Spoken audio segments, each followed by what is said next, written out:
Before the curtain rises on another exciting adventure of the Shadow, here's something for you motorists to think about.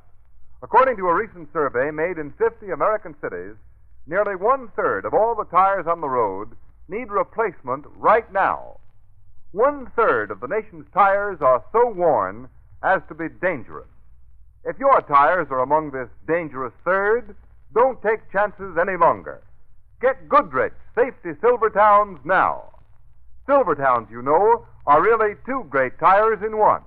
On the outside, they have the amazing Lifesaver tread that sweeps wet roads so dry you can light a match on its track, that will give you the quickest non-skid stops you've ever had. And on the inside, they have the famous Golden Ply blowout protection. Thus, you get two great life-saving features in Silvertowns, all at no extra cost.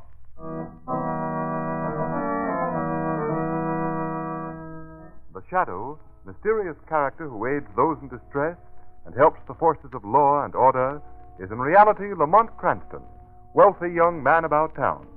Cranston's friend and companion, the lovely Margot Lane, is the only person who knows to whom the unseen voice belongs.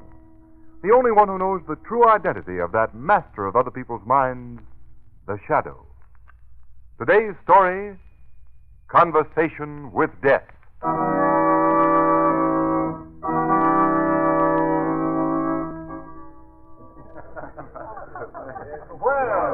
The fair seems to be a popular place tonight. Aren't you folks dancing at all? Cranston, what about you and Margot? You're both beautiful dancers. Well, the choice is with the ladies, John.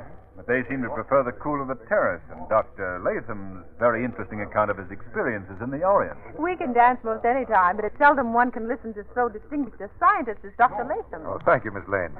But I'm afraid I've been deadly dull. Oh, that, Montgomery, is a sin that never could be laid at your door. Oh, you're kind, Bernice. But if I've bored you, blame it on the occasion. Being guest of honor imposes the obligation of trying to be interesting. Ignore the interruption of my rowdy husband, Montgomery. Go right on. Come here, John. Sit beside me. I tell you, Monty, and you too, Cranston, you're both single. When you marry, don't permit your wife to dominate you as this little tyrant lords it all over me. Well, you poor fellow, John. You certainly have the appearance of a hen-pecked husband. Yes. Did you look in on the children, John, dear? Yes. Billy insisted on your telling him his bedtime story.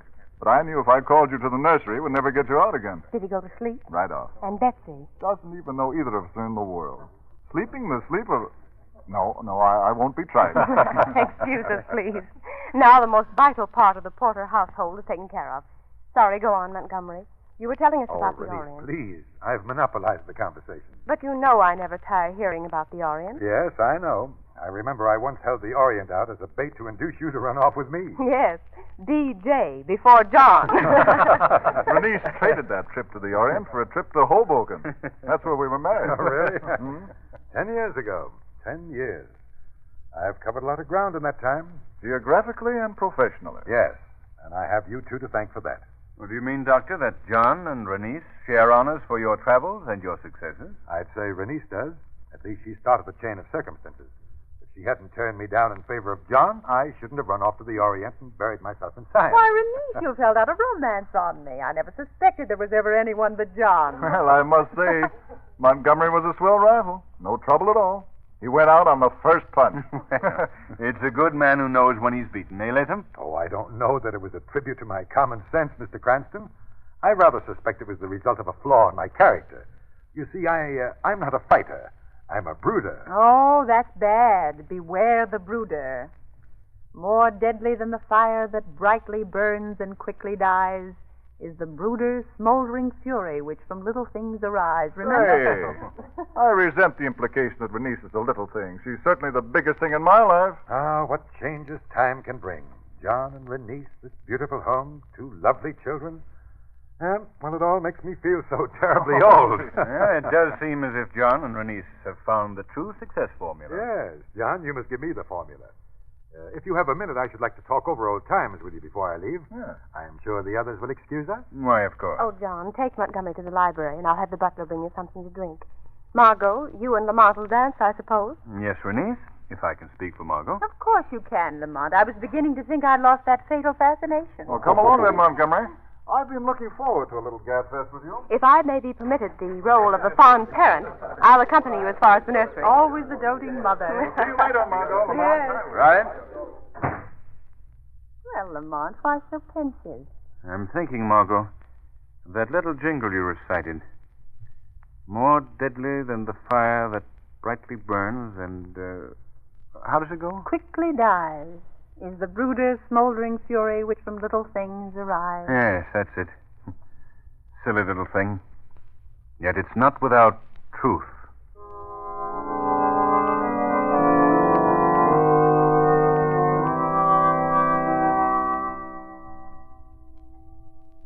Oh, don't bother pouring, Jensen. We'll serve ourselves. Yes, sir. Is that all, Mr. Porter? Oh, yes, Jensen, that's all. Thank you, sir. Well, John, long time since we've had a drink and a cigar together. Yes, Monty. As I recall, we weren't on such friendly terms the last time, were we? Oh, I suppose I acted the jealous fool when I learned that you and Renice were going to be married. But you know, John, youth and love is a more violent combination than whiskey and gasoline. Well, a well-turned phrase, that. Think? Eh? Oh, thanks. You don't seem any the worse for your great disappointment. You've done well. I suppose you're one of our most successful modern scientists. Professionally, I've done all right, I suppose. But my personal life drags far behind, John. I've been hearing a lot about your progress. Renice keeps me posted.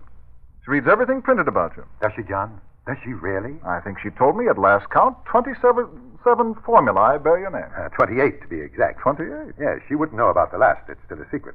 In fact, it will remain a secret. Oh, but enough of shop talk. Hey, it's not fair to arouse my curiosity about something I'm never to know.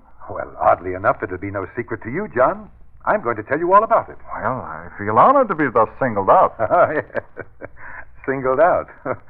How right you are. John, you're familiar with the potion scene from Romeo and Juliet, I suppose? Hmm? Oh, yes. Juliet takes a potion to make people think she's dead so she won't have to marry a man selected by her family. Is that what you mean? Correct. That potion was simply a dramatic device born in the mind of a playwright. But what men conceive, men contrive. You don't mean to tell me you've actually invented such a drug? Yes, John, I have. Good Lord. I have developed a drug that will bring about the physical characteristics of death. It can suspend all organic action, yet the brain will function though death seems apparent. Well, hold on a minute, Monty.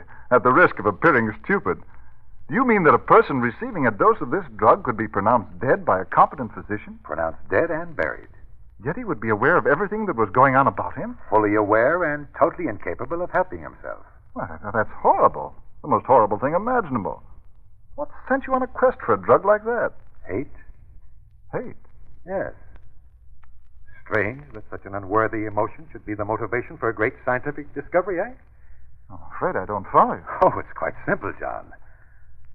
I said before that I was a brooder. But you were joking. No. I'm not the sort of coward who is afraid to face himself. I am a brooder. You're not, so you can hardly appreciate what that means. But, Now, perhaps I can explain. You've no doubt had a physical injury, a sprained arm, a painful cut. yes. Well, you can well imagine how you'd suffer if there was no balm, no medicine to relieve that pain. How would it be if it were to go on and on? Yes, I can well imagine. A brooder suffers such pain, but the wound is in the soul. There is no cure except the balm of vengeance. A hate satisfied. Do you mean to tell me that you hate somebody with such an awful intensity? Yes, I do. Oh, you surprise me, Monty. I never suspected you were capable of such a hatred. Why, it surprises me more that you voice it. Well, why not voice it? I know of no more contemptible hypocrisy than the pretense of entirely lofty emotions. Surely you didn't invent this drug with the sole object of satisfying this desire for vengeance. perhaps not.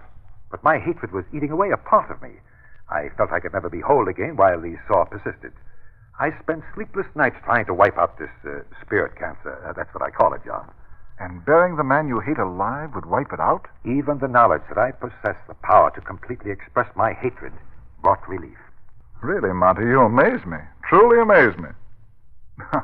I refuse to believe you mean all you say. Oh, I see. This conversation distresses you, eh? Yes, it does.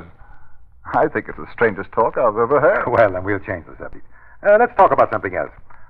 Oh, say, by the way, isn't that a recent photo of Renice on the mantel? Oh, yes. It was taken last year when she was made president of the Women's Progress League. Oh, may I see it? Why, certainly.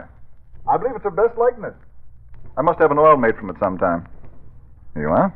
Jove, she gets more beautiful every year. Doesn't she?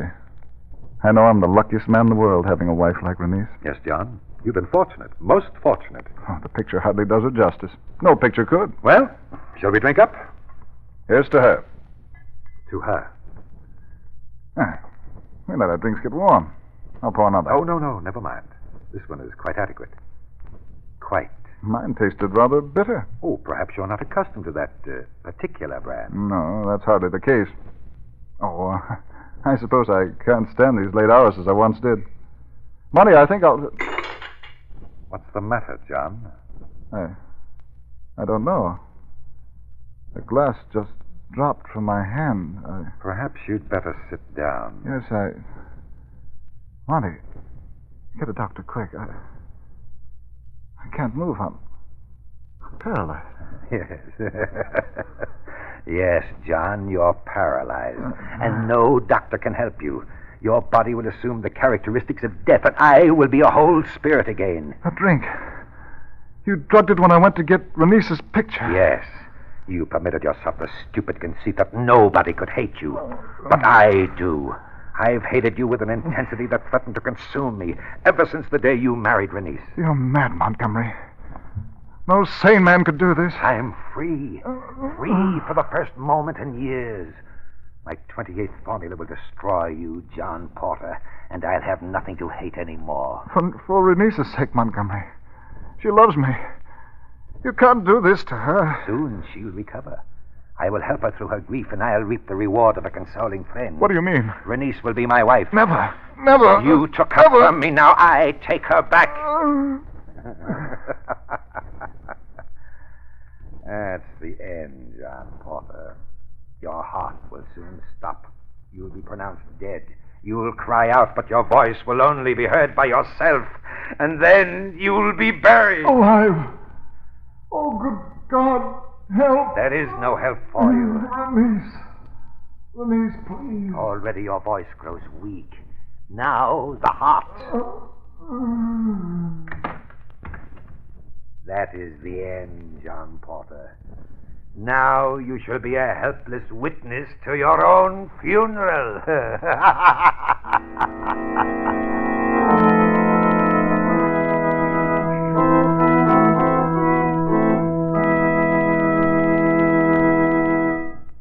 Before we go into the second part of the Shadow's adventure, here's a question for you. Who is it that today holds the same responsibility as the engineer of a fast train, the captain of a ship, or an airplane pilot? The Shadow knows. The man behind the wheel of his car is just as responsible as the engineer, captain, pilot. Their first thoughts are for the safety of their passengers. Your first regard as a motorist should be for the safety of those who ride with you.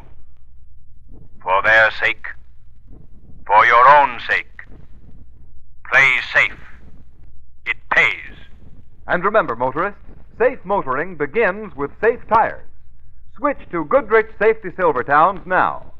Silvertowns, don't forget, are the only tires in the world with the amazing Lifesaver tread. The tread that sweeps wet roads so dry you can actually light a match on its track. Yes, this tread actually dries wet roads. Stops you quicker, safer than you've ever stopped before. And more. When you put Silvertowns on your car, you not only get the greatest skid protection ever offered, you also get the blowout protection of the famous Golden Ply, both at no extra cost.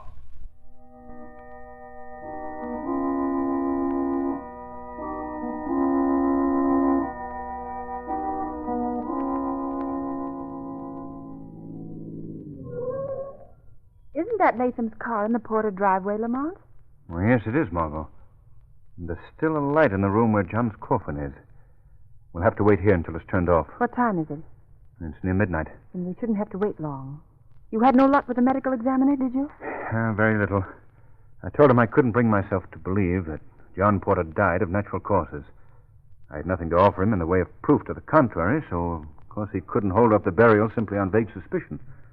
But he did assure me he'd see that John's body is not embalmed. Why do you believe that John may be the victim of foul play?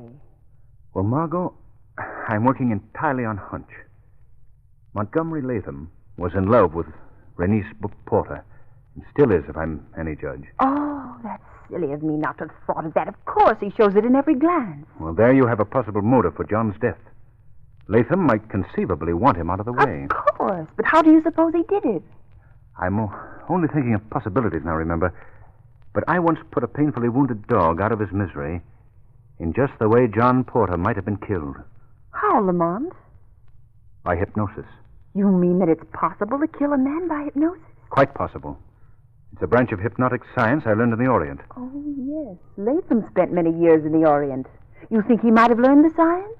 That's a possibility I can't overlook, Margot. Well, if that's the case, what can you do about it? If hypnosis stilled John Porter's heart, then it's possible hypnosis can start it again. In any case, I'm going to make the effort. Look, Lamont. The light's just gone out. Yes. Come on, Margot. We've got another card to play in this frightful game.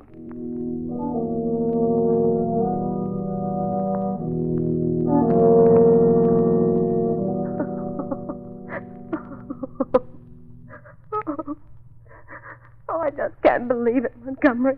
John dead. Even there in his coffin, he looks so lifelike. Yes, Renice. His face has lost none of its gentle character. Liar. Hypocrite.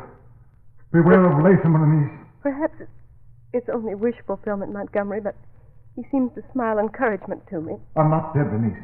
I can hear you. Can't you hear me, Renice? You must go now, Montgomery. It's late. You've been so good staying near me and comforting me. That's as John would wish it, I'm sure, Renice. Yes. No. Send him away, Renice. Oh, if you could only hear me. I'm sure he wouldn't want me to desert you now. No, he'd want me to be near you. Don't listen to him. We three were such good friends. Two of us loved you. Renice, you loved me once. You might again. Let me offer the protection, shoulder the responsibility John was forced to lay aside. Please don't. Oh, Renice, hear me. Have nothing to do with Latham. The man is a team. Montgomery, you've been a dear. I'm sure John would be grateful for the comfort you brought me. I love you, Renice. I've always loved you. And I, Montgomery, I feel closer to you than I've ever felt before. Oh, no, Renice, you mustn't. That statement makes me very happy. You've given me reason to hope. Renice, listen to me. You've got to hear me. Come now, Renice. It's very late. You must try to get some sleep, dear. I've arranged for the housekeeper to sleep in the room next to yours. Oh, I can't leave him, Montgomery. I want to be with him as long as possible. Renice, my darling. I'll be near you always. You must rest, Renice. You must carry on just as John would wish. Yes, I must. I'll go to my room. Poor John.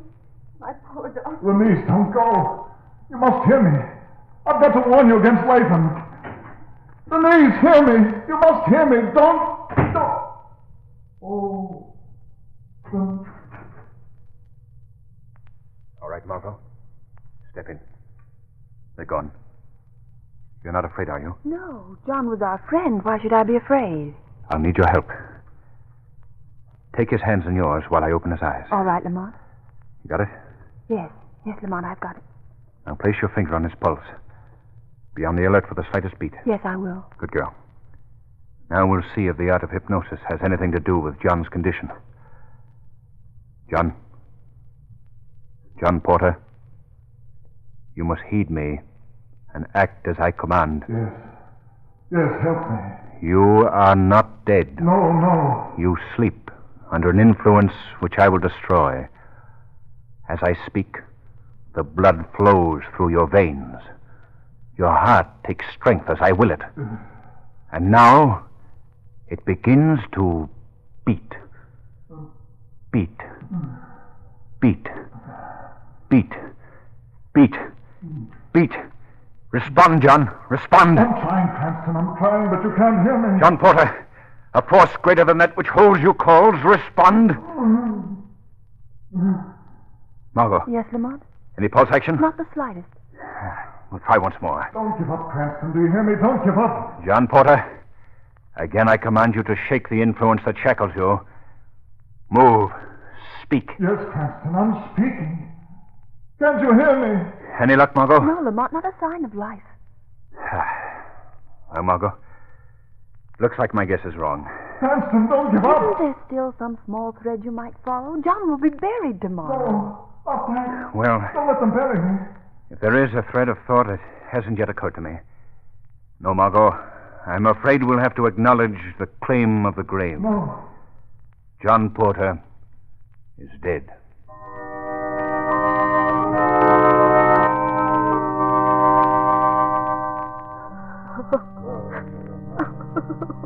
Into your hands, O Almighty Father, we commend the soul of John Porter. Have mercy on him and succor his grieving widow.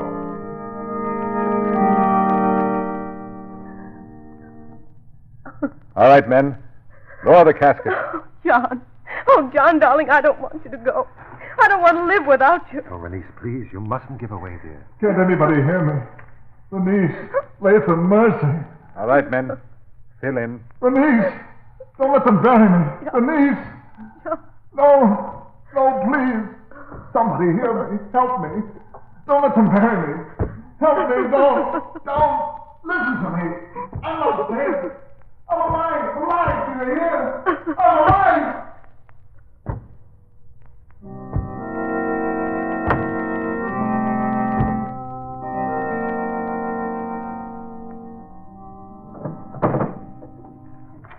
Lamont, just what do you expect to find in Latham's personal effect? And why have you set today, the day of John's burial, as your deadline? Call it a hunch if you will, Margot. But I want to thoroughly satisfy myself that John died of natural causes. I wonder if there might be another place where Latham keeps his papers. No luck in your quest so far? No, confound it. I've searched through everything. But I'll try again. Keep watching the road, Margot. Latham may come home. I hardly think so, Lamont. He must still be at the cemetery. Here, what's this? Margot, What is it, Lamont? look at it. It's in Latham's handwriting. Here, let me have that phone. What are you going to do? The Shadow's going to make an appointment at John Porter's grave with Police Commissioner Weston.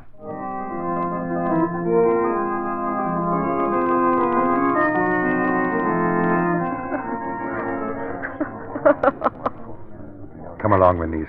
There's no use standing here staring at John's grave. We must go home. There is no home now. Mrs. Porter, may I offer my deepest condolences? Thank you, Reverend Houston. God bless.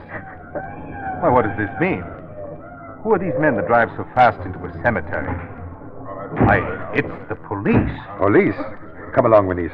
You mustn't be exposed to more excitement. Montgomery, wait. Hold on, everybody. What does this mean? Don't anybody leave here. Commissioner Weston. What is the meaning of all this? I don't know, mister, but I expect I will in a minute.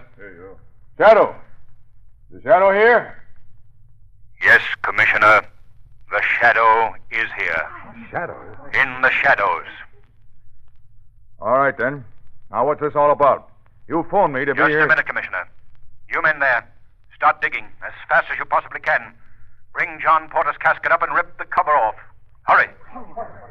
Go ahead, men. Do as he says. Renice, are you going to permit John's grave to be desecrated? What's the matter? What Commissioner, is all? have your men keep an eye on Latham. He may try to escape. Me escape? What does this mean? It means that your fiendish plot to murder your friend is exposed, Latham. Murder?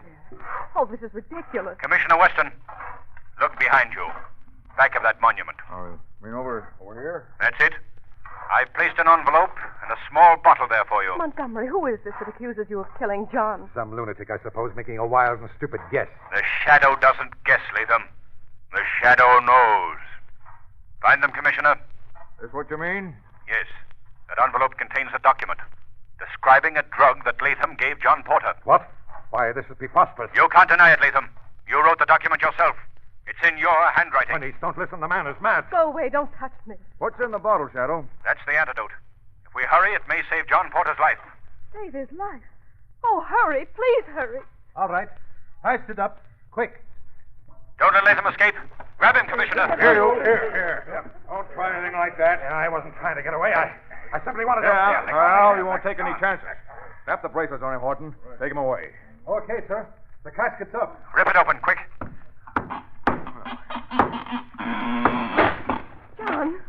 John! Now, Commissioner, pour the contents of that bottle into John Porter's mouth. Right.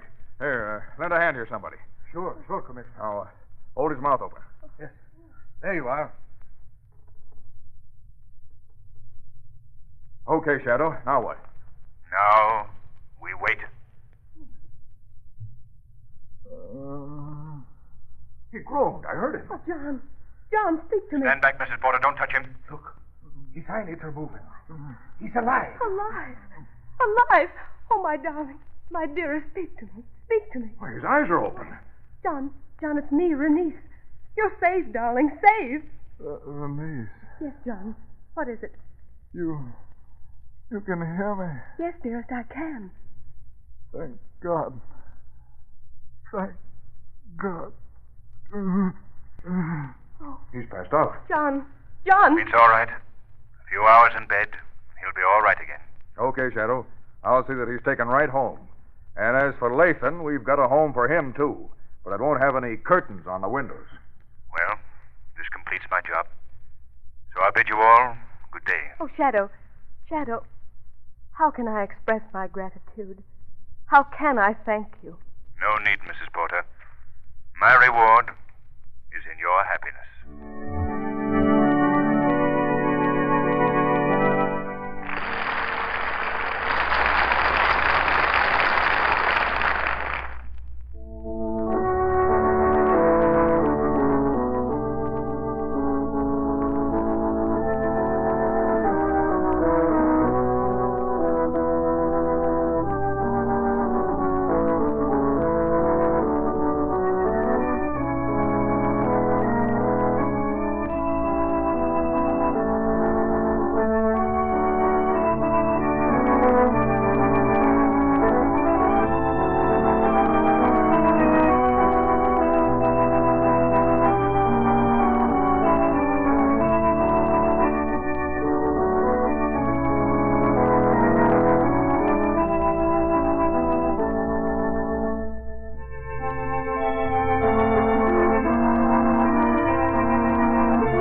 Today's program is based on a story copyrighted by the Shadow magazine.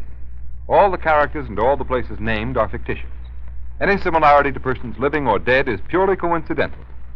The Shadow magazine is now on sale at your local newsstand.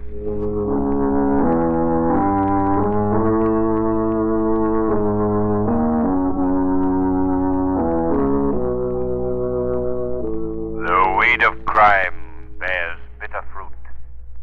Crime does not pay. The Shadow knows.